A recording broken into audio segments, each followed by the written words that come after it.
Ragazzi, 1, 2...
These are 4 brilliant criminals at the climax of their most magnificent effort. This effort began 6 months ago in Porto, where we were all to board the ship for Africa.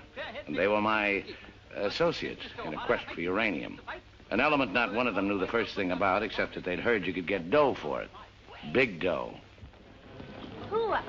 I mean, what do you suppose they are? Businessmen, does it matter? Well, if we're going to be on a small boat with them for weeks and weeks. I only said they might be fellow passengers. Harry, we must beware of those men. They're desperate characters. What makes you say that? Not one of them looked at my legs.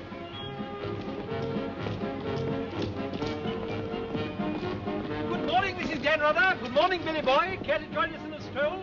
Turn up the liver, sweat out the toxins, help nature to help you. Wouldn't dream of it. Really, Billy, you mustn't be so offhand with Mr. Peterson. If I were to treat him with more than common politeness, he'd misunderstand and try to push me around. Mr. Peterson is a bully. Billy, Huh? did you see this? That man in London has been killed. What man? Paul Van Meer, high-ranking official in the Colonial Office, was stabbed to death early this morning by an unknown assailant outside a club in Soho. This is the 3rd crime of violence to occur in that vicinity within the past month. What is it, Billy?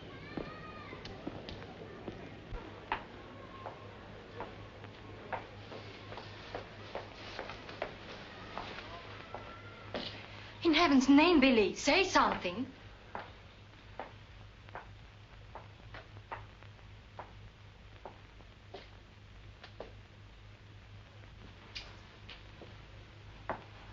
You understand, of course, that Peterson arranged this. It seems there's been a lot of violence around there lately. Well, don't pretend to be a fool. But look, Billy, this happened early Tuesday morning. We'd all left London well before that. What about Jack Ross? What about the galloping major? But I thought he only stayed behind to get that phone call from Mombasa. If it came through, he'll be here this morning. Well? Don't get so excited. Don't jump to unpleasant conclusions. Jump? They might as well have drawn a map. Why was Peterson worried about Van Meer? What made him think he was dangerous? He was afraid Van Meer wouldn't stay bought. He was afraid he'd get the wind up after we'd gone.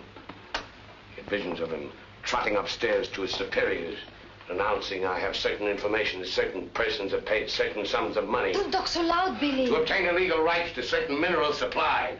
That Indian, that Raja or whatever he was, that you worked for in the old days, he killed a lot of people, didn't he? Ah, but he had a better style. Besides, he was out for a kingdom, half the size of France. What's the difference between that and millions of dollars? We must think of the future, Billy. This is our big chance. It may be our last. Except for Mr. Peterson, we couldn't even pay last night's hotel bill. Where are you going? A narrow cafe, drink a lot of Pernod, and listen to the band. You won't make a fuss, will you? It doesn't do to make a fuss. You have to think of the main objective. Naturally, it doesn't do to be fussy.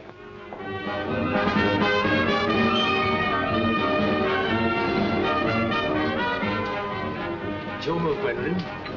Glasses.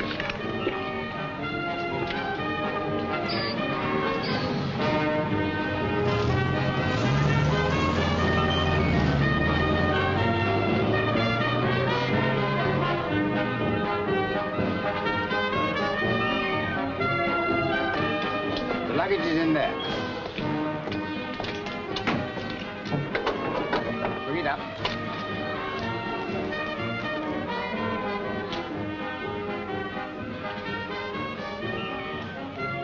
Harry, look, the desperados.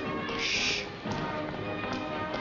Not quite now, Convict Billy. Hard liquor before noon. I'm celebrating. Celebrating what? The safe arrival of the Major. He came galloping in a minute ago looking tired but satisfied. I take it his mission was accomplished? Yes, well, it's getting on for lunchtime, gentlemen. I'll see you later, Billy. Your move, Gwendolyn. Gwendolyn, it's your move. Oh. Check. Last. Are you sailing on the Niagara? Africa bound. So are we. Oh, my name is Chelm. This is my wife. How do you do? My name's Dannreuther. How do you do?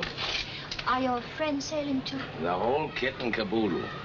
You're a very mysterious group, I must say. Really, Gwendolyn? How so mysterious? Well, for one thing, you all appear to be of different nationalities. Your move, Gwendolyn. Check. I have a theory about you and your friends. Correction. My associates. As a matter of fact, I think you're doctors. Evil ones, I mean. You're going to the heart of the jungle where human life is cheap to perform ghastly experiments which require the sacrifice of thousands on the altar of science. You must excuse my wife. She has a very lively imagination. Check me. I don't know how you expect me to play a decent game when you keep talking all the time. Harry's been all out of sorts today. Usually he's a wonderful loser. Good morning, Mr. Dannreuther.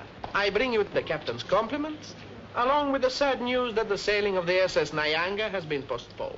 Now, look here. This boat is most definitely scheduled to sail at 2400 hours. Scheduled, Mr. Chelm, but not, I fear, destined to do so. Propeller gone, or is the captain drunk? Oh, of course the captain is drunk. But the real trouble is with the oil pump. Well, it's not good enough. Simply not good enough. Quite right, sir. But you're putting it too mildly. The present oil pump is no good at all. Well, how much delay does this mean? Oh, to locate, bargain for, purchase, and install a new one will require, I should say, more than a day, less than a fortnight. Utter, hopeless inefficiency. Probably it isn't the oil pump at all. Just making it an excuse to hang about and pick up extra cargo. Guns or opium? I wouldn't be surprised if she turns out to be a smuggler. What a miserable place to be stuck in. Squalid, fifth-rate port. Ever been in Forteventura before? No, I don't know this part of the world at all. Oh, I thought not. Otherwise, you wouldn't be so upset about staying. Magnificent country. Ruins to visit by moonlight, fine stretch of beach. Back there in the hills, one of the few spots left in the world where you can get decent food and drink. It's called the Blue Pavilion. I insist you give me the pleasure of having dinner with us tonight. Well, that's awfully kind of you, but... Us? You and your associates? My wife and me. The committee? Oh, Mr. Chelm, I want you to meet a friend of mine. This is the Galloping Major. The committee wants you to toddle round. Okay. Right away. I'll be along. Better toddle. I said I'd be along. They don't like to be kept waiting. I'll lay on a car. We'll meet in front of the hotel at 6. Arrivederci. Dannreuther. An American, I suppose. Anyway, I quite like him. Time. 24 hours in a day, 1,440 minutes for somebody else to get busy on the same idea as ours. We ought to have got the plane and flown out, as I said from the start. You remember I said it, O'Hara? My name is not O'Hara. It is O'Hara. You hear? Mr. O'Hara. Yes, Mr. O'Hara. But you remember I said it? I said we ought to take a plane. Time. What is time? Swiss manufactured, French hoarded, Italian squandered, Americans say it is money, Hindus say it does not exist. You know what I say? I say time is a crook. If we took a plane, we'd be there inside 15 hours instead of who knows where. I don't want any more talk about flying. The sky is for the birds. My feet on the ground. Both of them. Come in, Billy boy. What's all the fuss about?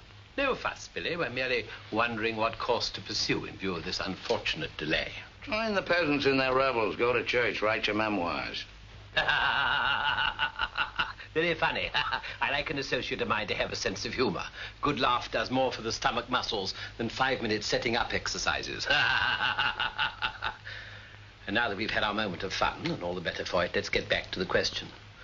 Doesn't this delay call for a cable to your friend in British East? Mustn't send cables. Can't you get it through your heads that the population down there has trained noses? They can smell a uranium deal like a cat smells fish. But aren't you afraid, Billy, that when our little party doesn't show up on the date you said, aren't you a teeny bit afraid that your friend might use that as an excuse to begin negotiations elsewhere? If my friend were looking for an excuse, he'd find a better one in the morning papers. What do you mean? I'm talking about the untimely demise of Paul Van Meer. I'm appalled, Billy. What an unwholesome opinion you must have of your colleagues to imagine that we... Look here, Peterson, you don't have to convince me of anything. You don't care what I think as long as I don't do anything about it. And I won't, unless you ever decide to sick that knife-happy little junkie on me. Watch yourself, laddie. Now, Jack, behave yourself. Sit down. For shame, Billy. I think you owe an apology to everybody in this room. And if you're half the gentleman I know you are, I'm sure you'll make it. As I was saying, Peterson, you've nothing to worry about. My friend won't pull out unless I tell him to. For purely venal reasons, that's the last thing I have in mind.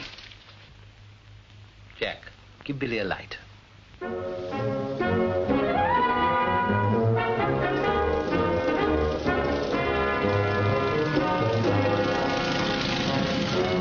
What a wonderful car. It looks as if it had won the Grand Prix d'Elegance many years ago. Oh, it did. It was built for Oraposo. You know, the bullfighter. He had it made this way so he could stand up and take bows. He only got one ride in it, bequeathed it to me on his deathbed. Well, here's to Oraposo. I hope you like champagne. You mean it's yours? Well, I gave it to my former chauffeur, the fat bandit in the front seat. Harry, look at that wonderful villa. Well, that was Bertie Crampton's. Oh, you mean Lord Crampton, in Gloucestershire. His family acres marched hand in hand with ours. Gloucestershire, the cathedral towns, trout fishing, garden parties. What a beautiful life. You know England well? Emotionally, I am English. I serve tea every afternoon with crumpets, and I've always kept up my subscription to Country Life and to Tedler. Trouble with England, it's all pomp and no circumstance. You're very wise to get out of it. Escape while you can. Well, I'd hardly describe myself as escaping. Simply so happened that a relative of mine, first cousin actually, who died recently, happened to be the owner of a coffee plantation. Africa's the place now. You talk about the diamond boys, the gold boys. They just skimmed a little off the top. The potential mineral wealth of Africa's hardly been scratched. Now, there is a villa. Big. Well, that's the Villa Capriccio, famed in song and story, a 3-star attraction in Baedeker. Well, whose is it? Well, the bank's on it now. It used to be mine. Yours? Yes, I brought old Charles over from Fouquet's. You know, the old Fouquet's, to run it for me. Then when I decided to pull up stakes, I bought him this restaurant we're going to. Least I could do to show my appreciation. Well, here we are. Charles! Charles! Wait here a minute when I rout old Charles out. He doesn't even know we're in this neck of the woods. Charles! Charles! He must think we're extraordinarily naive. Knew all those people. Owned that vast villa. Bought this place because he liked the fellow's cooking. What utter balderdash. Oh, perhaps he did. I beg leave to doubt it. Did you notice his wife? She seemed to be rather a sensitive little woman. Really embarrassed by all that rot. I am sorry, signore. As you see, we are closed. We do not open for another 2 months. Charles, what the devil's going on here? This place is falling to rack and ruin. Place is closed. We shall have to dine in the hotel after all. Monsieur Dan. Monsieur Dan. Madame, why did you not let me know you were coming? You did not say you were with Monsieur Dan. Nothing is closed to Monsieur Dan. It's good to see you again, Charles. It's been too long, Monsieur Dan. Not since the night you left the villa. Remember your farewell party. I've tried ever since to forget it. Remember how in the morning we escorted you to the train with violins playing, and everybody cried, like when a king you love very much leaves this country. Aren't you dressed yet? Do I appear to be dressed? Do dress. Do hurry. It's the most wonderful day. And Billy wants us to drive out and see his villa. His former villa. Obviously, I can't go. I've got a chill on my liver. What a miserable place to be ill. And you forgot to pack my hot water bottle. You packed it. Gwendolyn, I distinctly remember Hello. Oh, hello. No, I'm afraid we can't. Harry has this wretched chill. And... Give me the telephone. Chelm here. Yes. Quite. Absolutely. A hot water bottle. That's very, very good of you, old boy. Look here, Dannreuther, would you mind very much if my wife went alone? She enjoys this sightseeing sort of stuff, you know. Splendid. Splendid. I'll send her along.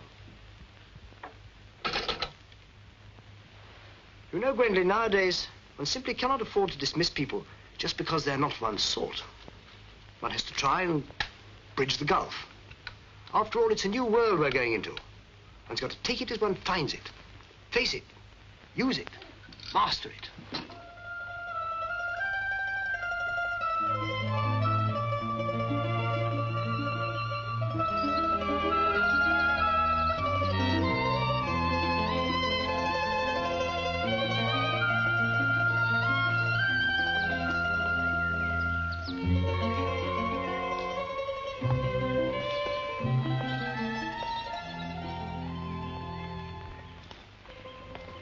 You know, I've seen Americans on the street and in the cinema, of course, but I've never talked to one before. Are you a typical American? I think it's important that I should know. Why important? There are two good reasons for falling in love. One is that the object of your affections is unlike anyone else. A rare spirit, such as Lord Byron. The other is that he's like everybody else, only superior. Harry, for instance, is the very best of a type. Well, as you must know, I'm a typical rare spirit. How long did you live here? Oh, the longest I've ever lived anywhere is 2 years. But when you were a child, didn't you ever have a mother and a father, and a house and a street and a town? No, I was an orphan until I was 20, and then a rich and beautiful lady adopted me. You know, I've changed my mind about your being an evil doctor. You're off to keep a rendezvous someplace in Africa sacred to the tribesmen. You're going to found a new empire and make yourself master of the riches of the world. But you need a beautiful blonde queen to impress the natives as the incarnation of the Queen of Sheba. That's why you're making a pass at me. Am I? Of course. I don't generally go sightseeing with strange men. You don't believe that, do you? Well, I believe anything you say. Do you? Well, you shouldn't, you know. You really shouldn't. Mr. Chelm? Yes? It's I, Mrs. Dannreuther, Maria. Oh, come in. Tea for two and two for tea? Now, that's most awfully kind. You shouldn't have troubled, really. Billy told me you had a chill. Bit of one on the liver. 2 tarsal. Milk, of course. Of course. I feel I should like somehow to do him a good turn of some kind. You do? Well, naturally. Oh, I see. Naturally. I think it would be nice if you were able to do something for him. Help him along. Give him the benefit of your advice. Delighted, of course. For instance. Oh, something with business. He was very pleased with that tip you gave him on the way home last night about the gold shares. I've forgotten what I told him. What was it? I don't remember either. I was listening to your voice. I wasn't listening to what you said. You see, if you were helping him, it would be so much easier for us to be together a lot out there in Africa. Was he any headed for business? Why, he's simply brilliant. I wouldn't have thought it. But of course he is. You don't suppose I'd marry a ninny, do you? If you imagine that Harry's simply going to Africa to plant coffee, you're very much mistaken. In point of fact, coffee is the least of Harry's interests. In point of fact, the land he's acquiring is extremely rich in certain minerals. Minerals which are indispensable to the production of atomic energy. Harry's land simply teems with uranium. Wouldn't surprise me to see him become the uranium king. So you see, my husband isn't such a ninny as you may have imagined. It might very well be worth your while to go in with him. The potential mineral wealth of Africa's hardly been scratched. Well, I was telling you last night. Well, of course. It's a well-known fact.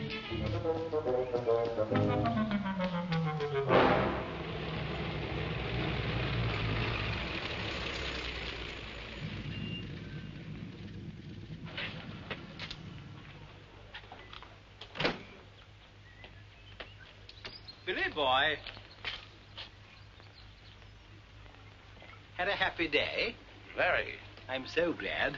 What an attractive woman Mrs. Chelm is. Is that what you called me over to tell me? Who are the Chelms? They're English, going out to British East. They have a coffee plantation. Any money in coffee? No, but there's a type of Englishman goes off to coffee plantations without caring whether there's any money in it or not. Relatives leave them coffee plantations and they go out to them. But why this sudden interest in the Chelm? I'd just like to know who's making friends with my friends. Well, now you know.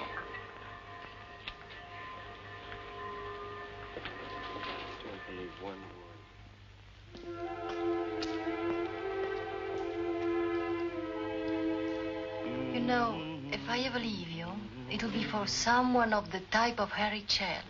Well, bully for you. I suppose that type of Englishman is like a story I once heard.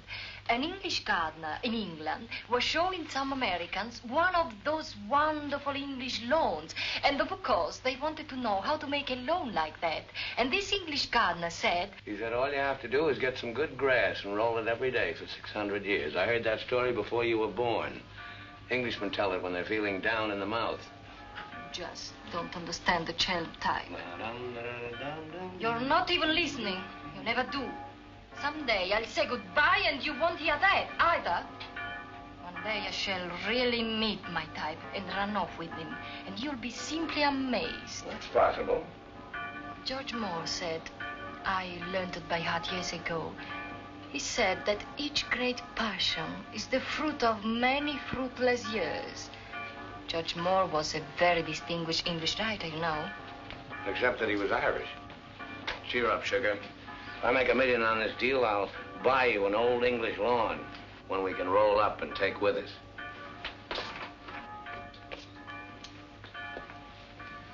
Billy, good morning. What's our wide-eyed Irish leprechaun doing outside my door? Why do you always make jokes about my name, huh? In Chile, the name of O'Hara is a tip-top name. Many Germans in Chile have become to be called O'Hara. Good morning, Mr. O'Hara. Madame, my respect. Perhaps Mr. O'Hara would like something to drink? Yes, maybe perhaps a little whiskey, huh? Very weak, please. What's this visit in honor of? Oh, just wanted to have a little talk with you. Okay, but make it fast. Fast? I give you my word, Billy. I give you my word. I feel to you like an older brother. Oh, it's not so much the difference of age. It's probably, yes, the reason is because I come from a culture which is so much older than yours in my country. A child 6 years old is older in his heart than you'll be at 60. It smokes, it drinks, it philosophizes. At this rate, I'll be 60 before you get to the point.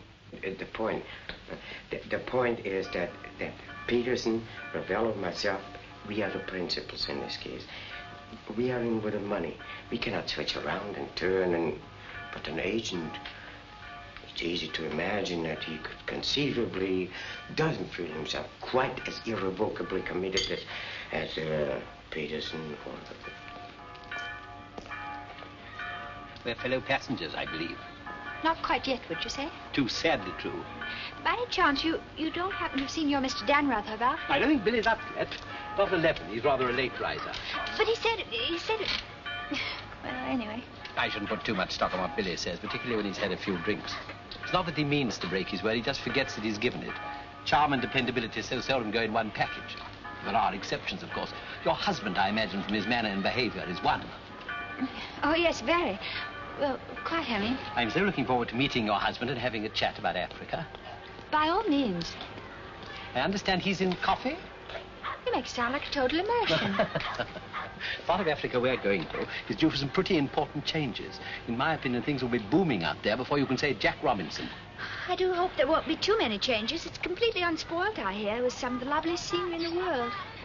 I can't imagine anything more lovely in the way of scenery than to have a few acres of gold and diamonds cropping up on a piece of land I bought for a song. Heaven forbid. Next thing there'd be big, ugly holes everywhere and great, horrid machines instead of lovely scenery. Anyway, I don't think my husband worries much about money and business, that sort of thing. Really? I mean, to appreciate my husband's point of view, one has to understand his background.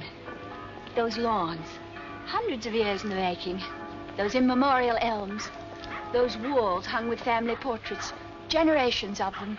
Those great echoing galleries where so much of English history is being made. Taxes must be terrific on a place like that. What would people like the Chelms care about taxes with their kind of money? I mean, when a family's been a power in the city of London for so long. One of the great financial families. Power in the city? You mean? Oh, yes, of course, one of those Chelms. I'm surprised you know about them at all. Very few people do. They prefer to work behind the scenes. I find it rather hard to believe that a man in your husband's position would go to Africa just for the coffee planting. You're very quick, aren't you? In point of fact, he isn't. In point of fact, he has a very special reason. So I suspected. It has to do with sin. Sin? Since the war, my husband has been almost exclusively concerned with spiritual values. He feels that if he can get away there, in the heart of Africa, he will come face to face with essentials. He wants to work out the problem of sin. Sin? Why, yes, of course. Isn't that what we're all most concerned with? Sin? Gwendolyn, what are you doing here? I thought we were supposed to meet on the beach. Harry, I want you to meet Mr... My name is Peterson. Been having the most delightful talk to your wife. She tells me you're interested in spiritual values. I myself am vastly Harry, concerned. we'd really better be going. You'll excuse us, Mr. Peterson? What have you been telling that man? Nothing, Harry. He got onto the subject of religion, and I just happened to mention that we usually go to church on Sunday. Billy, I think it is high time you take stock of yourself. Can you truthfully say about yourself, I, Billy Dannreuther, have acted fairly and squarely to my associates, huh? But of course he can, Mr. O'Hara. Everybody knows Billy's the soul of honor. Shut up, sugar. Perhaps he is the soul of honor, and perhaps appearances are deceiving. You mind telling me what it is I'm supposed to have done? Nothing. It's your conduct. Your conduct doesn't... Your conduct does not inspire confidence, and confidence, Billy, is the most important necessity in an undertaking of our kind. One may be completely innocent, but if one's actions invite suspicion, one might as well be guilty. To be trustworthy is not more important than to seem to be trustworthy. Billy, have you done something you shouldn't have? Tell me, Billy. Tell me the truth. My conduct. Who do they think I am, their hired man? But you are, you know. You are the hired man. How good and kind of you to remind me. How good, how true, how kind.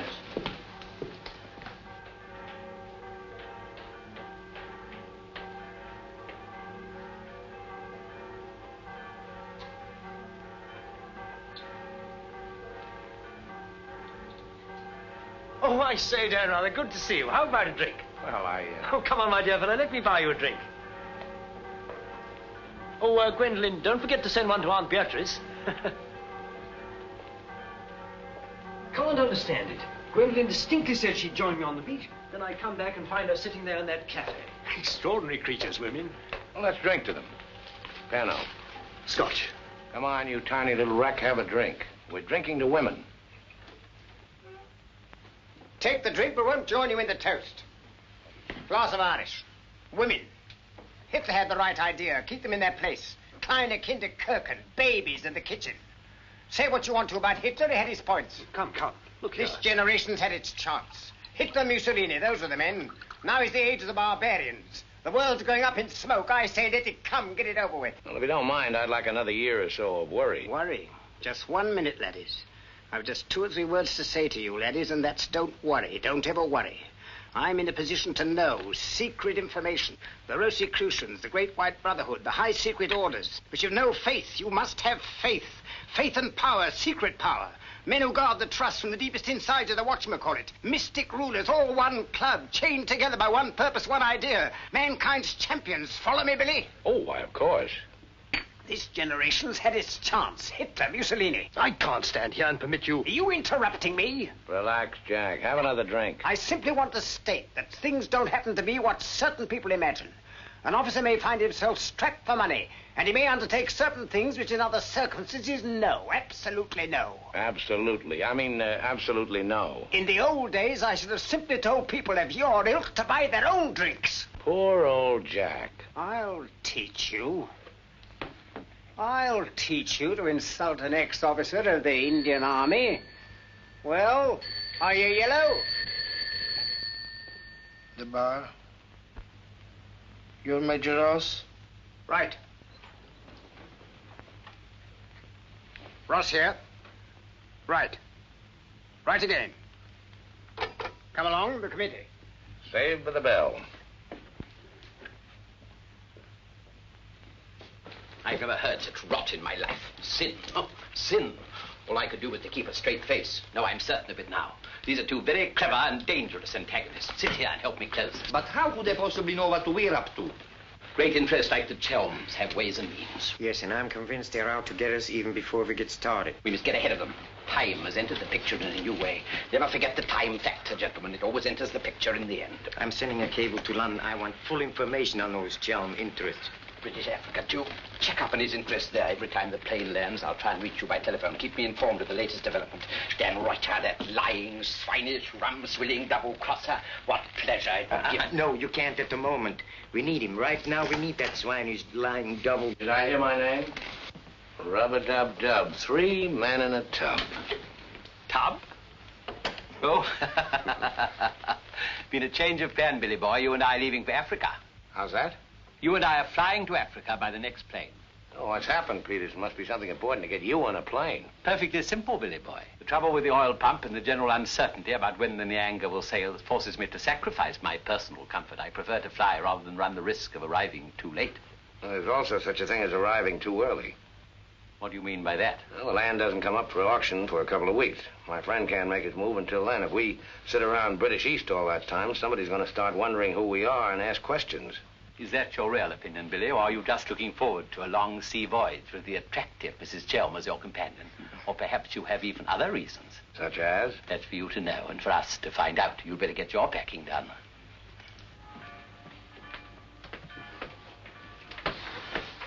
Billy? Where are you going? Off to Africa, flying. Just like that? Weren't you even going to kiss me goodbye?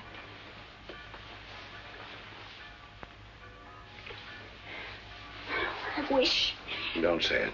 What? That you wish we'd never met. You'll be coming on the boat, and in Africa we'll get together and... I think I hate you. Letting those revolting men order you about. Don't deny it. I've watched them. They treat you like a servant. They say, hop it, and off you hop. I know what it is. They have a hold on you. Some black secret that could ruin you. What makes you think that? No, it happens all the time. My old Spanish nurse told me that half the people in the world would be ruined at once if everyone told what they knew. But couldn't you have them done away with? I mean, you must know plenty of people who could bump them off. It'd probably cost a good deal, but it'd be worth it, certainly. Well, it's not impossible, except that afterwards I wouldn't have any money. This way I stand to make a lot. Millions? Maybe. Then perhaps your connection with those men isn't quite so undignified as I thought. Those millions, would they be pounds or dollars? Well, either way suits me. No, that's very careless of you. The state of the pound is so uncertain. You must think in terms of hard currency. Maybe I should hire you to handle my affairs. You could do worse. I'm awfully intelligent, really. Come along, Billy boy. The car's waiting.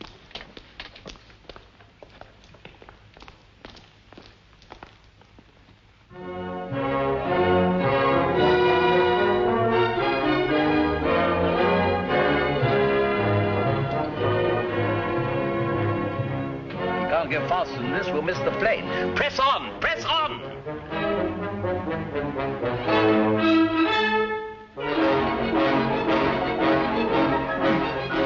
Dry posting.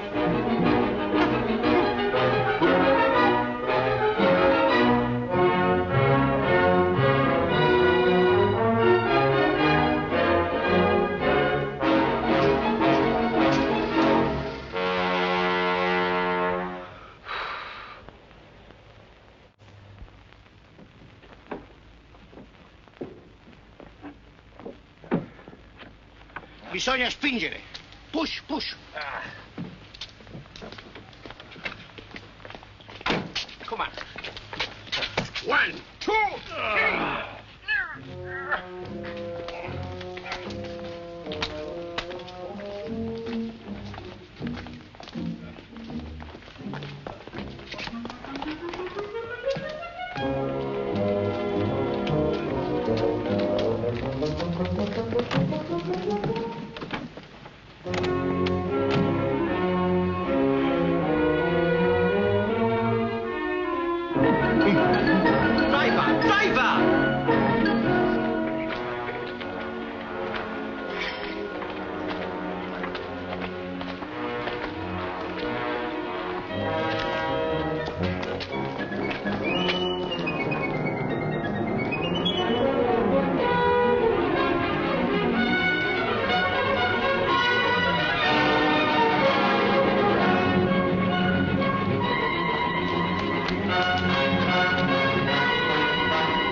Beautiful car.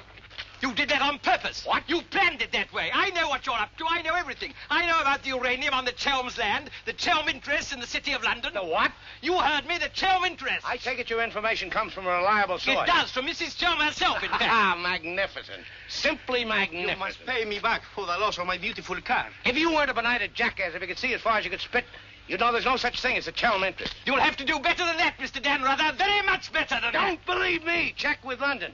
If you find out he's anything more than a down-at-heel Gloucestershire squire, you can have my services for nothing. You mean Mrs. Chelm is an unqualified liar? Well, let's say she uses her imagination rather than her memory. You will make restitution. We know, Mr. Dan, either the money or a new car. Why, you fat bandit, I gave you the car in the first place. How I came by it is beside the point. The fact you gave it to me doesn't make it any the less mine. Shut up. That's right. Threaten me. It is not enough that you destroy my beautiful car. Now you... My beautiful car! Stop! Hey,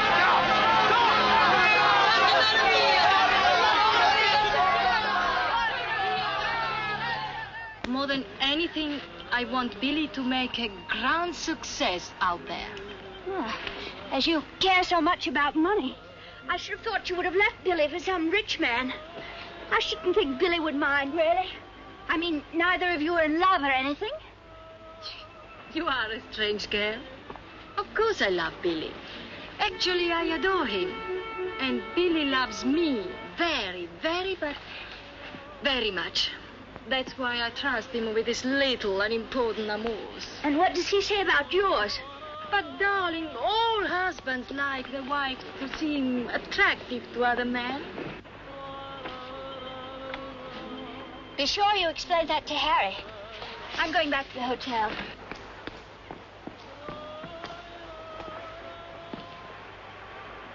Mrs. Dannreuther, Maria, I'm afraid, I have some shocking news for you.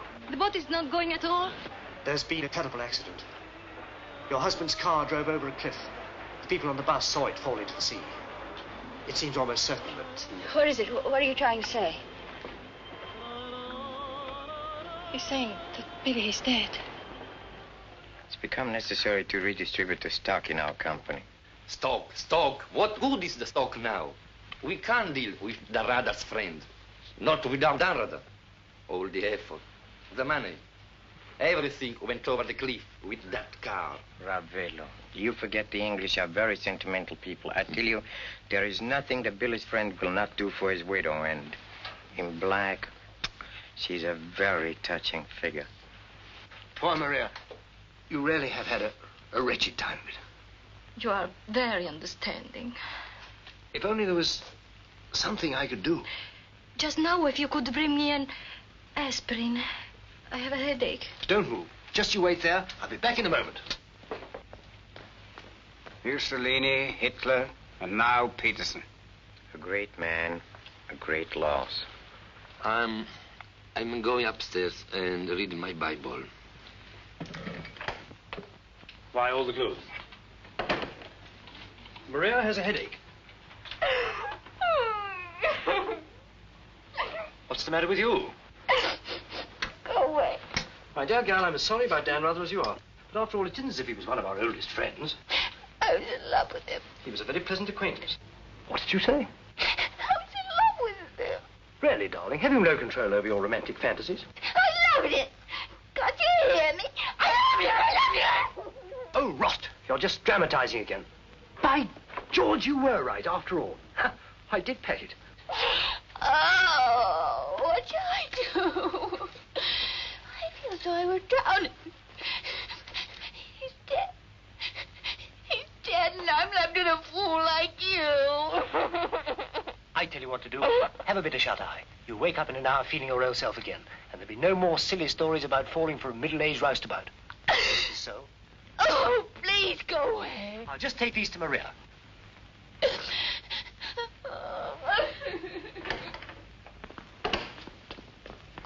Mr. Chelm, this is very important, for you as well as for myself. Yes, well, get on with it.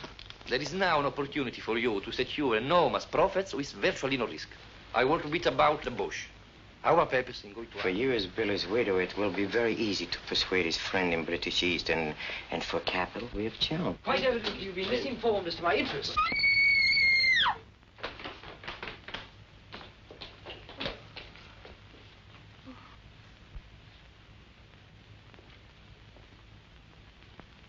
What's the matter with all of you? Somebody dead? Carl, it went over a cliff. We thought you'd both been killed. Dannreuther, I'm delighted to see you're alive, but your wife is in a fainting condition. You mean you're not dead at all? Obviously, I'm not dead. I knew you weren't dead. I knew it. I counted 13 backwards 13 times. My old Spanish nurse said if you did that, a miracle would happen. And you see, it has.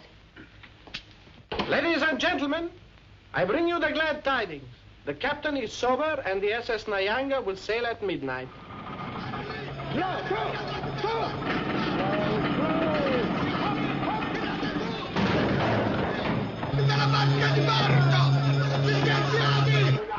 I can't see it anywhere. What can have happened to it? My dispatch box, where is it? A black tin box this size. What have you done with it? Guardi che la sua valigia gliel'ho messa in cabina. I told you to take the most particular care of it. I shall not go on board till my dispatch box has been found. Having trouble, Chelm? I think that I can't cope with myself, thank you. È la seconda volta che glielo dico. La valigia gliel'ho messa in cabina, è inutile che insiste con me. Says he put it in your cabin, whatever it is. Idiot! Why didn't he say so in the first place? Say, look. What's happened to Harry? Been giving me the fisheye all evening. Oh? What is it? Perhaps it's because when I thought you were dead, I told him I was in love with you. You what? I couldn't help it. It made you seem less dead. And? Oh, he didn't believe me. He thought my nerves were upset. Sort of delirium. He thought it quite a joke. The idea of my inventing a love affair with a middle-aged roustabout like you. That's what he called you. Well, now that I'm back in the flesh, you'll begin wondering about that delirium of yours. I suppose seeing you alive is different from thinking of you dead. You're just great, cooped up on that tub with a suspicious husband. Billy. Let's not go. What do you mean? I'm asking you to run away with me. Now. What about the millions in hard currency? What's happened to you? I thought you were my shrewd little manager. I've changed my point of view. I thought we'd get to Africa and you'd make your fortune and everything be wonderful, but now I think it's all too risky. Too many things can happen. I want us to cut and run for it right now. You really mean that? With all my heart. Oh, no, that's impossible.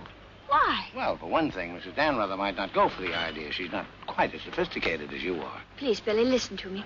I've thought it all out. We'll take the bus and catch an express for somewhere. The shot's not on the table. You're not in love the way I am. If I loved you 1,000 times more than you say you love me, it still wouldn't make any difference. I've got to have money. Doctor's orders are that I must have a lot of money. Otherwise, I become dull, listless, and have trouble with my complexion. But you're not like that now, and you haven't any money. It's my expectations that hold me together. You really mean that, don't you, darling? Sure, I mean it. And your main reason for wanting lots of money is so that you'll be ever so attractive and I'll love you more and more. That's right, baby. I'll help you, Billy.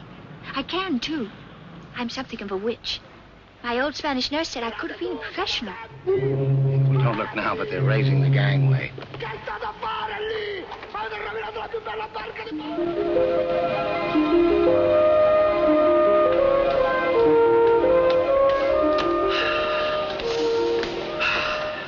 Sea air, ozone. What a pity we can't bottle it, gentlemen. What a fortune we'd make. Neptune's mixture. Now breathe deeply. Remember, every breath is a guinea in the bank of health.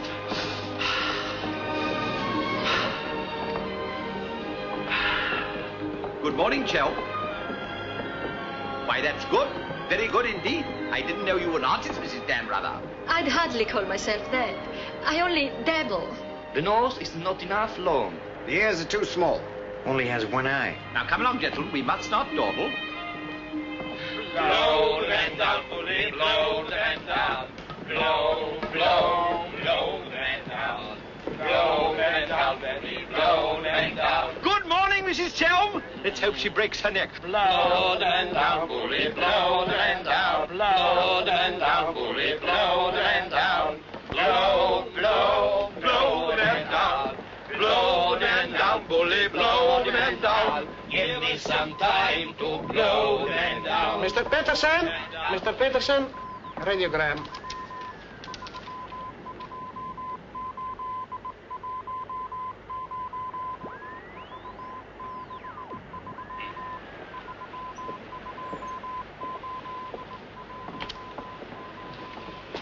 No Chalmers State, Gloucestershire, Stark, no Lender Gentry Chalmers. What do you make of that? He's not a Gloucestershire squire. Like Billy said. Just as I was beginning to take Billy at his face value. Yes, but if he's not what Billy said, then what is he? We are at sea again, gentlemen, in more ways than one. Mystery, more mystery. Billy is a liar. Heaven only knows what Chelm is. CID, maybe. You borrowed my thought. What to do? What to do? The time has come for direct action. You remember last night when we came on board? The fuss he was making about his dispatch box?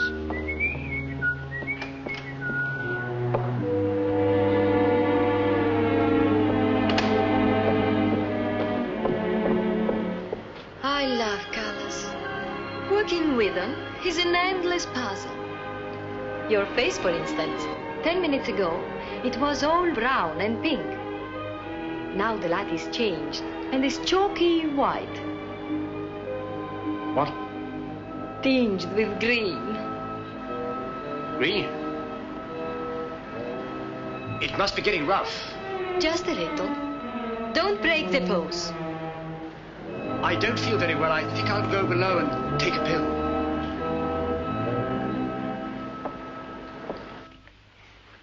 It's incredible. Harry Chelm is just Harry Chelm. nothing, nobody, a ruddy refugee from Earl's Court. With a hot bottle. Look. And the letter of introduction to the secretary of the governor. The secretary, mind you. Disgusting. Purser! My box! Beat up and down, isn't it, sir? It's gone. Oh, yes, indeed. Major Ross took it. I saw him sneak it out of your cabin. I like to keep my eye on what goes on aboard the ship. Where did he take it? I believe Mr. Peterson's cabin. In fact, I'm sure.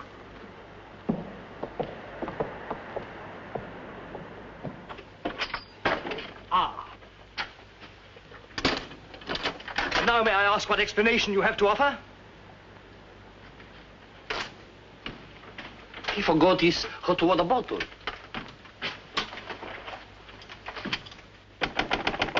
Billy. Come in. Billy, have you heard what's happened? I've seen the paper in days. It's not funny. They've stolen Harry's dispatch box. Who stole his dispatch box? That dreadful little major. He took it to Peterson. They went through it. Well, it's all your fault. I suppose you know that. My fault? Well, the poppycock you've been peddling, all that junk about the Chelm interest in London, uranium on your land. Well, in a way, you're the one to blame. I'm the... I mean, you acted so superior. I was falling in love with you, and I couldn't bear it for you to think I was just a nobody. Married to the son of a boarding house in Earl's Court. The son of a what? A boarding house. That's what Harry's parents do. They run a boarding house for decayed gentlefolk.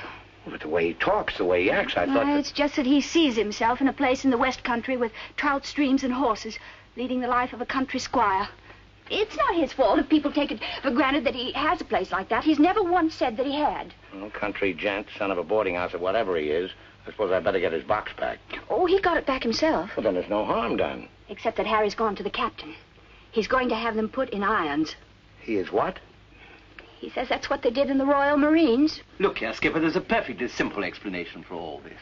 I happen to own a dispatch box which is very similar to Mr. Chelm's. When I didn't find it in my cabin, I asked Major Ross to see if it had been stowed away somewhere else by mistake. The Major found what he thought was my box in the saloon with some other luggage. The box has been in my cabin ever since we sailed, under the berth. As soon as I saw the box, of course, I realized at once that it wasn't mine. I simply opened it to find out to whom it belonged so that I could return it to its rightful owner. I can't conceive why this gentleman should imagine I should be interested in a box containing patent medicines. I'm not a hypochondriac. Purser, tell the captain exactly what you told me about the box.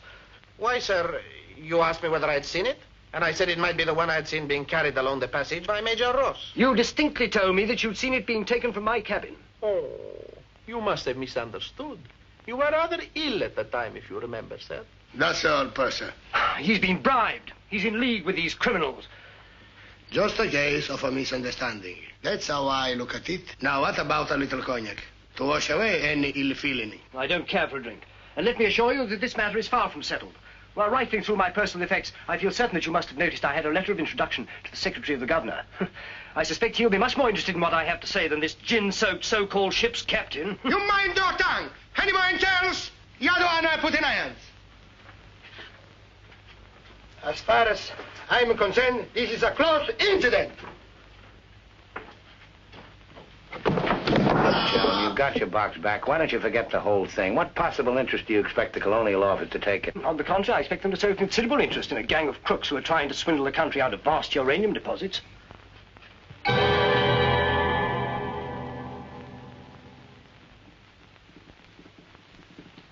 Just one moment, sir. What leads you to believe? This gentleman obviously hasn't seen fit to inform you that during your supposed demise, he attempted to lure me into your nefarious venture. Unfortunately for you, he acquainted me with all the pertinent facts. Facts which I intend to communicate to the proper authority at the very earliest opportunity. I thought you were dead. That's what they told me. Everyone told me you were dead. And if you were dead, we head to a fresh capital. Didn't we?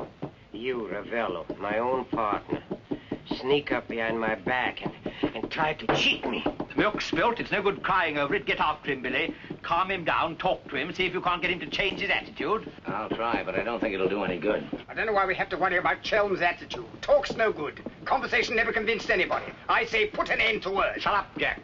Time factor has entered the picture again. This time, fortunately, it's working on our side. 2 weeks before we reach port. That should be plenty of time to convince our friend, Chelm. I beg you, please end all this trouble. If things go on, either you will be done away with before we ever get to Africa, or you will leave and denounce Peterson to the authorities, and that will be the ruin of all my plans and hopes. In the long run, you'll do much better to get clear of these people. They're thoroughly undesirable. The long run. I'm tired of the long run. I am not even thinking about them or about myself. It's only you that concerns me, Harry. No need to worry about me. Ever since I met you, you fill my thinking. You are becoming an obsession. Don't you understand, Harry? I am deeply in love. Maria. My dear.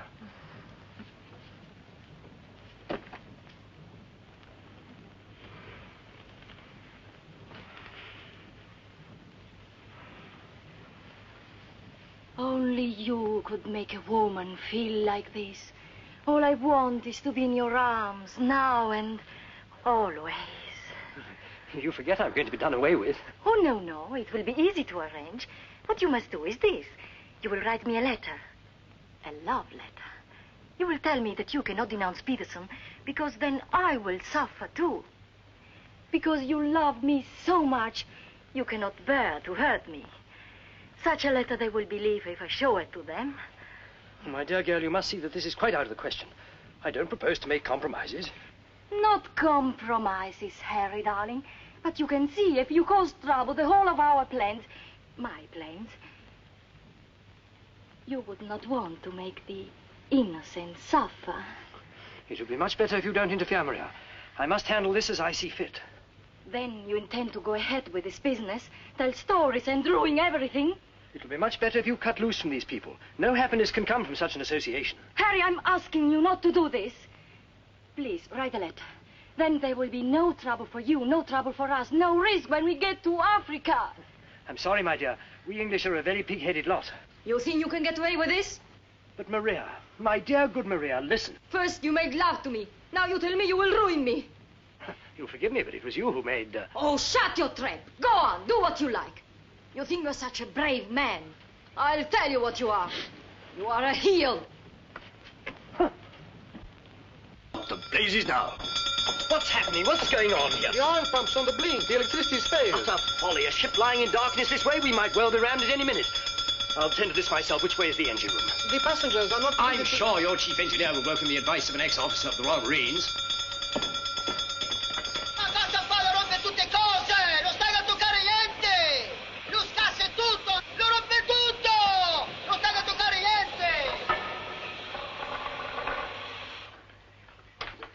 Look here, you fool. Are we simply abandoned to our fate? I insist on something being done. For instance? Well, give out the lifebelts. Organize the boat drill.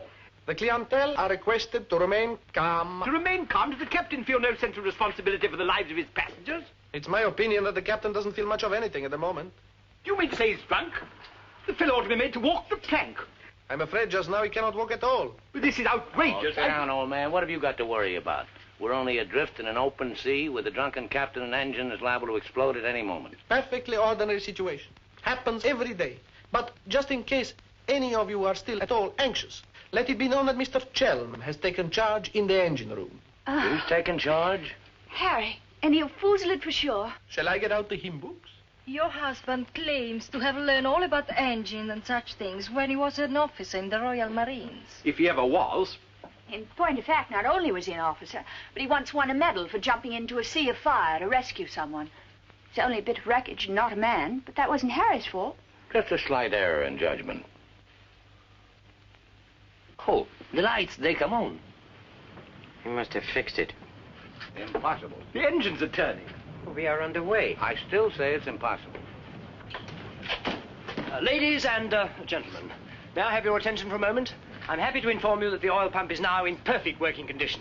Putting it right was no great accomplishment for anyone with the slightest mechanical bent. Anyhow, we may now proceed without further delay and in absolute safety. Oh, Harry, you did. You fooled it. But when you wrecked my ship, where is your terror? Forward, please. Captain wants to see you. There you are. You devil! You wrecked my beautiful ship! Nothing of the sort. Some scallywag down there sabotaged my work out of pure malice. You exploded my engine! Keep your head, boys. Let's all behave like little gentlemen. Stay out of this, Dan, mother. I can handle the brute. What happens now? Do we get the life belts? Do we abandon the ship? There's no immediate danger. The passengers will please to return to the saloon. We're heading for the nearest port, and there seems to be some chance of our making. Let's go. Come along. Now, who was last down? Last. Billy, boy, be a good fellow and make a fourth at bridge. The Major has no head for cards. A few rubbers will soothe all our nerves. Oh, thank you. I'll soothe mine with a double scotch. In fact, I think I'll make it a triple. No ice, no water. Right, sir. How about you, dear Mrs. Dannreuther? Little bridge? Oh, so sorry. I have the most fearful headache. I think I'll go to my cabin. Oh, what a shame. Well, boys, we'll have to make it cutthroat. What about Harry here? Maybe he'll take a hand.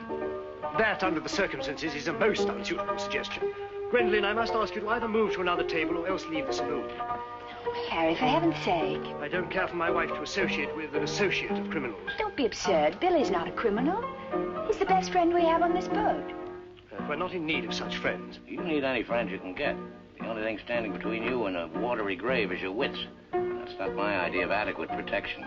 Purser, how much longer before this ship reaches port? If we ever do get to port, it should be within 14 or 15 hours. That's a long time. Sit down, make yourself comfortable, have a drink. Enjoy the Major's piano recital. Come on, Peterson, buy us a drink. I'm afraid I can't accept hospitality from persons who I intend in a few hours' time to denounce in a place of justice. 2 spades? I admire your sang-froid, Mr. Peterson.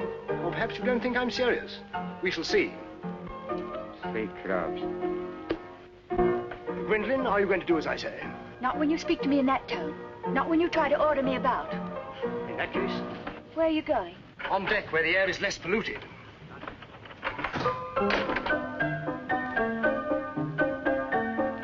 Sir, 4 tonics? I think you'd better go after Harry. Why should I? If he's going to be so childish and unreasonable. Take my advice, go to him, stay with him. I suppose you think we should keep up appearances. The loyal wife at her husband's side. No, Billy. I'm experiencing something that is rare and beautiful. And I shall not deny it, either by word or by deed. I love you. Let the whole world know it. I love you, I love you. Yeah, well, keeping up appearances isn't exactly what I meant. Then why do you want to send me tagging after Harry? He's being such a deadly bore tonight. Deadly, but not dead, not yet. What do you mean? They killed one man just because they thought he might try to get in their way. Now, handsome Harry here is certain to blow the whole thing wide open. They killed a man? Really? Who? Just a man. Well, for all Harry's being too tiresome and my loving you to distraction, I still wouldn't want to see him done in. He has some perfectly darling traits, really. I mean, like always remembering one's birthday. No, we simply mustn't let anybody murder Harry. Now, keep him in your cabin. Never let him out of your sight. Keep him under lock and key.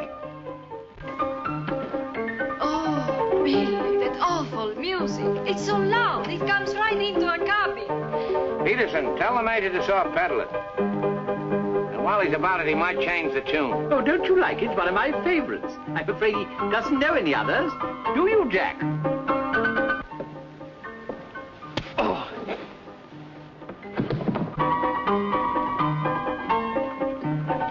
Major!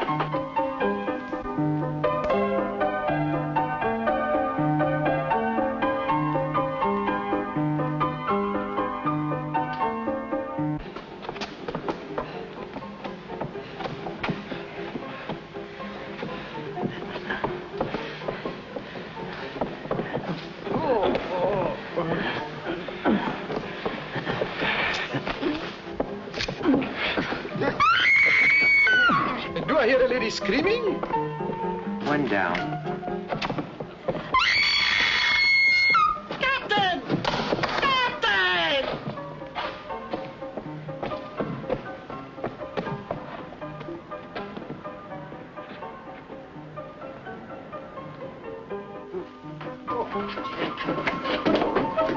What happened? Oh, Billy, all that screaming. I thought someone had been killed. Someone nearly was. Indeed they were. Look at the Major. Better get a new act, Peterson. The curtain's going down on this one. Every time I turn my back, someone makes trouble. The passengers break the engine, they beat each other with the feet, they throw each other overboard. That man attacked me. Are you? You again! If I struck him, it was in self-defense. He came sneaking up behind me and tried to run me through with his sword. Is that true? Well... It's no use, Billy. My trying to protect Harry any further. I may as well tell the whole truth. Captain, it grieves me to confess this, but in point of fact, my husband has an illness of the mind. The medical word for it is paranoia. On occasion, he displays homicidal tendencies. The psychiatrists say it's because he believes people are plotting against him, and so he strikes back and tries to kill them. Gwendolyn, for heaven's sake, woman, what's the meaning of this treachery? Believe it or not, Harry, I'm doing it for your own good. He knows. He saved my life. He'll tell the truth. I wouldn't contradict the lady. You wrecked my ship! You tried to kill the passengers! But I'm not a safe person on this ship. That's why you're against me. Let me go. I'll kill the lot of you. I warn you, Captain. When I tell you... Poor Harry. It's awfully sad. We've tried everything to cure him. Take your hooligans off. How dare you lay hands on me? You hooligans! I'll have you put in irons. You'll be the ones in irons. Good, good. We'll have no trouble from you. Scum! Mongrels! I'll bring you to book! Every one of you! Every man jack of you! After all, it was the only solution. Harry's safely locked in his cabin, where those beastly men can't do him any harm. On the other hand, he can't say or do anything now to interfere with your making that fortune in Africa. I mean, the authorities would hardly listen to the ravings of a lunatic, would they? Well, they won't even let him off the boat. Well, in that case, he'll just have to stay shut up for a few weeks. It's a bit hard on the old boy, don't you think? Yes, but after you've amassed all those African millions, we'll make it up to him. We'll buy him a country place in Gloucestershire with some rough shooting and a trout stream like he's always wanted. Maria will marry him, perhaps. She seems to have a very real feeling for English country life. And everybody lives happily ever after. Especially us, Billy. Prepare to abandon ship. What's going on? I believe, sir, that we're sinking. Board station, everybody. Blow up your life belts. We're sinking. Harry! Harry, open the door! You must! The ship's sinking!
Of course, him out there. He's a strong swimmer, isn't he? I don't say we will, but it's possible. Anything's possible.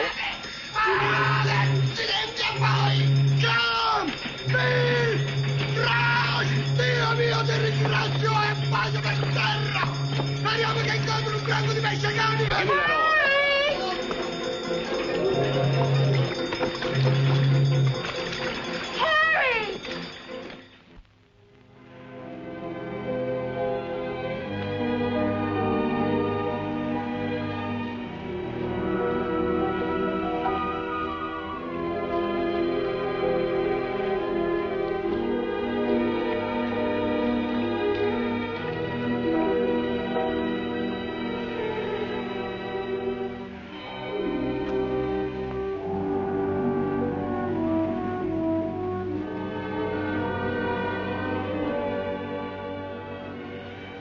Where do you suppose we are? Africa. What part of Africa? Yes, that's important. What part? Not a bad place to land. No customs, no forms to fill out. Tell us at once where we are. It's important I know. You mean to say there are parts of the Dark Continent where you won't be received like the prodigal son? Alio. What's that? Alio.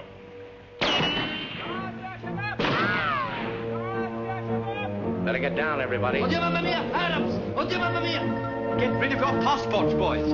Mrs. Tell, Billy boy, my identity must remain a secret.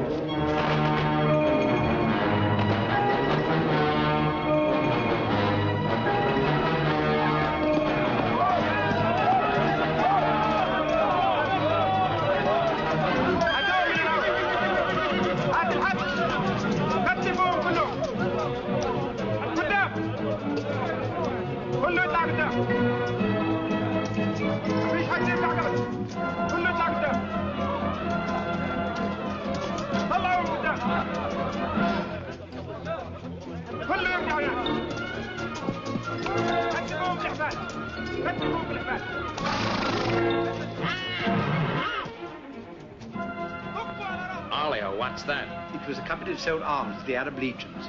Wait a minute, that rings a bell. Some of the equipment we sold them was defective. Been too long under the water in the Gulf of Leyte. The Arabs claim they lost the war because of rusty guns and dud ammunition. For heaven's sake, be quiet. If you go on like that, I'll see you drawn and quartered. Hai giocando un te! Donna Vita!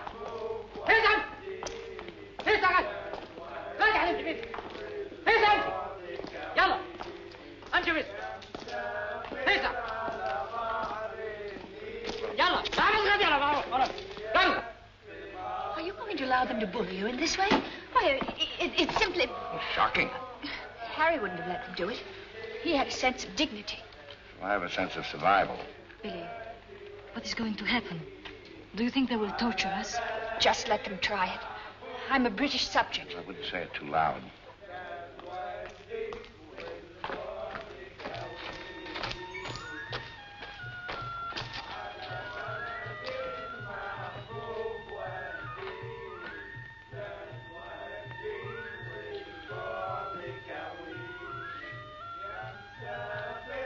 We shipwreck. Big boat, go down. Bottom ocean. We take little boat. Row all day, row all night. Savvy? There's only one way to deal with these swine. Walk up to them and kick them in the belly. Show them who's boss right away. We sight land. Your land. Praise Allah. Come ashore. Suddenly, boom, boom, boom. No good way to treat shipwrecked people. You will please to hand over your passports.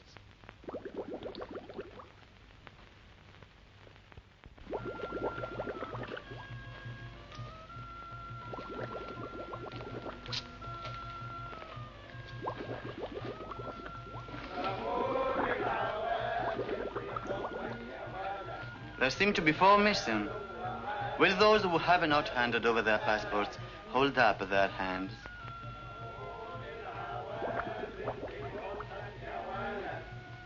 All left on board ship, Your Excellency.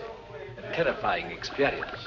An incompetent crew, a burning ship, put overboard in a small boat at dead of night. What was the name of the vessel? The SS Nyanga. She's a Portuguese ship. I will investigate whether such a ship has been reported lost at sea. Well, does it stand to reason, Your Excellency, we should come to this shore in a small boat if we'd not been shipwrecked? Our country is in a state of unrest. Oh, I am sorry. Agents of certain foreign governments sometimes try to enter it by stealth, hoping to fan the flames of revolution. Therefore, we check carefully on the activities of strangers. But surely, Your Excellency, in our case, one look is sufficient to convince you of our innocence.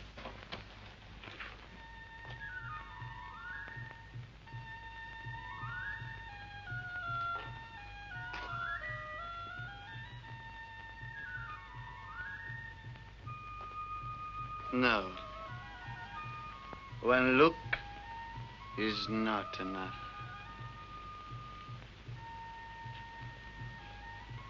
If you think we're the enemies of your country, the logical thing is to boot us out. Send us packing by the first available boat or train. We shan't object. We've got important business elsewhere. Where is elsewhere? Central Africa. And what sort of business? Vacuum cleaners, sewing machines. Ah, yes. Businessmen. All going to Central Africa to sell vacuum cleaners. Hat to hat, I suppose. And you, sir, I take it, are the head salesman, the ringleader of this group. Oh, no group. We met for the first time on board ship. Complete strangers to one another. Liar! The others all look at you each time I ask a question. I am a keen observer. You 4 are together. Oh, no, my fat-gutted friend. I'm not the illiterate, simple-minded native you're fool enough to take me for. I am a great man, a serious man. I spit on you, too. I spit on you and all your life. Off to the wrong star, Peterson. There's only one way to deal with these swine! Swine! Swine! You'd better be careful. My husband, my late husband, who was drowned in the Niagara disaster, happened to be one of the most important figures in the British government, Sir Harry Chelm. In point of fact, we had letters from the Prime Minister and the Queen telling everybody to be particularly courteous to us and our friends. So you see, if any harm befalls us at your hands, it will become a major international incident. Would you instruct that one that in my country a female's lips may move, but her words are not heard? Harry. If only you were here. And now, sir, you will stop abusing my intelligence and tell me who you really are and what is your actual purpose in being here.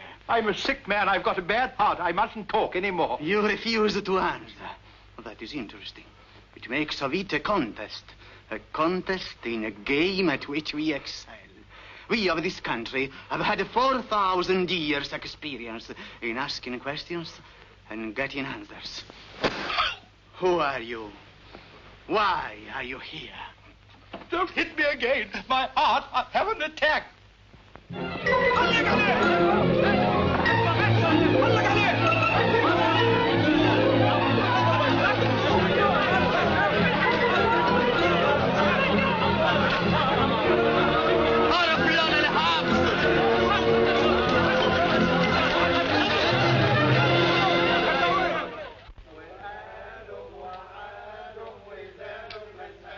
Billy's led a thoroughly decadent life, but I must say I thought he had more backbone than that. Backbone. Either you have it or you haven't. You see the beating I took at the hands of that great ugly brute without even flinching. Billy was crazed with fear before they even laid a finger on him. Tell me more about Rita Hayworth. You really know her very well? Do I know Rita? Do I know her? I'll give you a letter of introduction. She'll fall an immediate victim to your charms. You really think so? Oh, but certainly. A man like you, suave, intelligent, darkly handsome. You have everything, Ahmed, except money.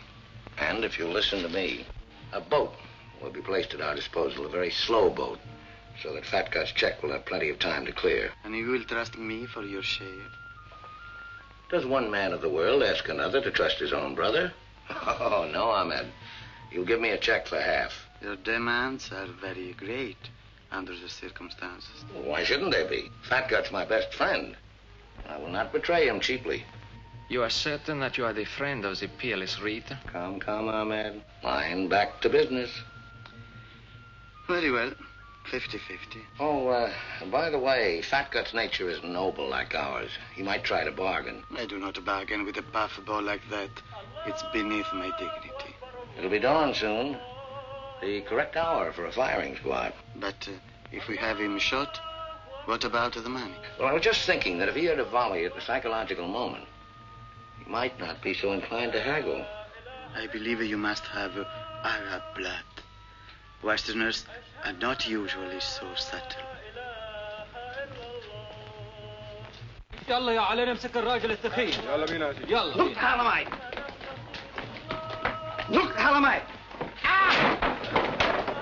Where are you taking me? I won't go. I demand to see a doctor.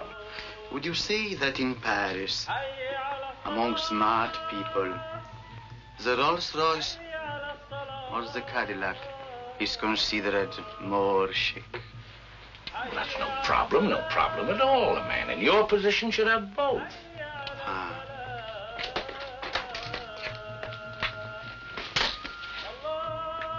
Mr. Dannreuther, I believe, would like a word with you. Billy. Sit down, Peterson.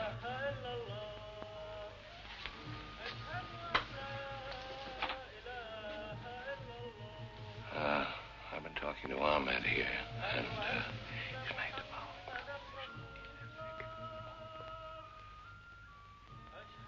It's blackmail. I can't pay.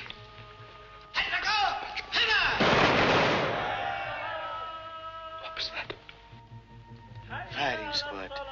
It's execution day. Will he take a check?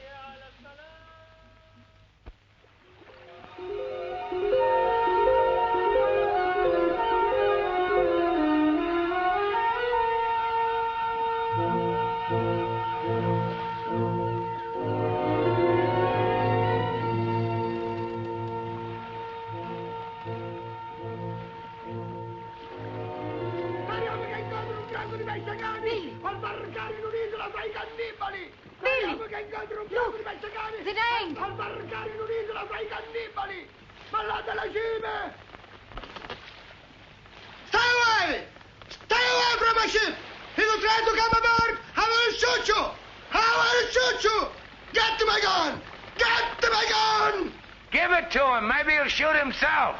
My gun! My gun!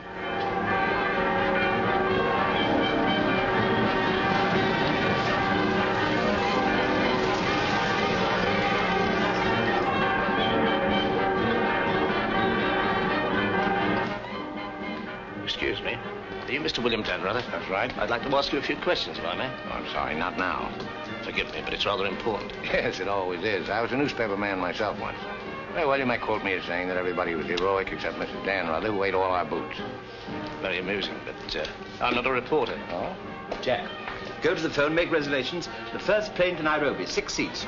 Yes, and if they don't have any, talk to the right man and tell him if he kicks other people off the plane, we'll make it worth his while. I always said we ought to take a plane. You remember I said that, Mr. Horror? I said we ought to take a plane. Mustn't dawdle, Billy boy. Great deal to do and not much time. Those were the other members of your party? Yes. I'd like to talk to them, too. Well, what's it all about? I believe you were acquainted with a Mr. Van Meer, now deceased. Peterson, you and the boys better come back down. The gentleman here wants to speak to you, Mr. Jack Clayton of Scotland Yard. You take your wine here or upstairs, Mr. Dunn? No, we'll have it here. Care to join us in a drink, Clayton? No, thanks. It's a bit early in the day for me. I read somewhere that a Scotland Yard man never accepts a drink from anyone he intends to arrest. Is that true, Mr. Clayton? Quite so. Mrs. Dannreuther? No, I'm Mrs. Chelm. This is Mrs. Dannreuther. No, how do you do? Well, I wouldn't dream of alarming you lovely ladies, so perhaps I'll have a glass of bubbly after all. Peterson, how do you do, sir? How do you do? Ravello. And Mr. Horror. O'Hara, Julius O'Hara, delighted. No, I'm the one to be delighted. It had begun to look as though I'd never catch up with you people. That would have been a bit embarrassing. You see, this is the first time I've ever been abroad on an investigation. I've spent quite a lot of money. And my chief can be very sarcastic about the money one spends, particularly if you fail to deliver the goods. Mr. Clayton is presently interested in the Van Meer murder case. The Van Meer murder case? Oh, yes, yes. That fellow in the Colonial Office. Yes, I read about that in the paper. It was a shocking affair. According to Mr. Van Meer's appointment book, Mr. Peterson, you had lunch with him at the Savoy a few days before his death. That's quite correct. Mr. Van Meer was an expert on African matters. We wanted his advice about affairs in British East. Do you recall the subject under discussion? Vaguely. Crop yield. The native labor situation. Inches of rain. Vaccination, shorts. How long had you known Mr. Van Meer? Oh, a couple of months. We met half a dozen times. Did he ever make mention of any enemies, business or otherwise? Did he say anything about romantic attachments? I mean, did he name any women? No. I should have been very surprised if he had done. Mr. Van Meer struck me as being every inch a gentleman. Oh, of course, of course. Well, that's all. Unless somebody has anything further to add. I have. I think you ought to know that the business of one of these businessmen is murder. I beg your pardon. Major Ross, I mean. I can't guarantee Major Ross murdered this Van Meer person. I assure you, however, he attempted to murder my husband with a long, thin dagger, which he always carried about in what looked like an innocent swagger stick. Go on, Mrs. Chelm. You see, Major Ross is employed by Mr. Peterson there to do his dirty work. One might say he's a professional killer. My husband found out certain things about Mr. Peterson. Things in point of fact that are a matter of empire, involving, as they do, a plot to exploit our kingdom's uranium resources. And that's why Mr. Peterson decided to have him done away with. Don't run away, Mr. Peterson. That's always tantamount to a confession of guilt. Tantamount is what I call it. More champagne, Clayton? No, thank you.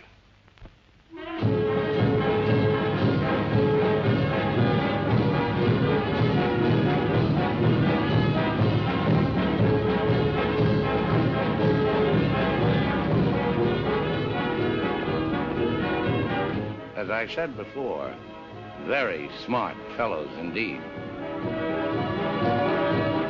Should you ever think of me in Earl's Court, that's where I'll be, helping Harry's parents with the lodgers. Should you ever think of me, try not to let it be too harshly. You kiss her too, Billy, and tell her she's forgiven.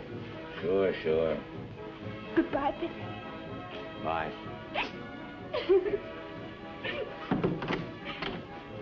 For Mrs. Chelm, just came on the ship's wireless. Oh, by the way, Mr. Dannreuther, do you know that your associates are all in the Hoosgow? Oh, not that I'm a bit surprised. I put them down as thoroughly bad characters, right off the bat. But then there are so many bad characters nowadays. Take mine, for instance. Harry! He's alive!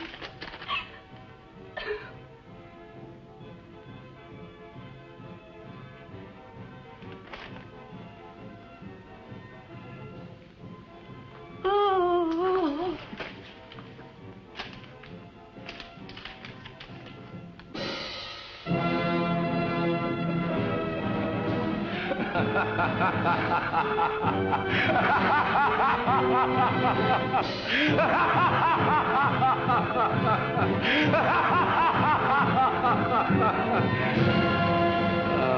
this is the end.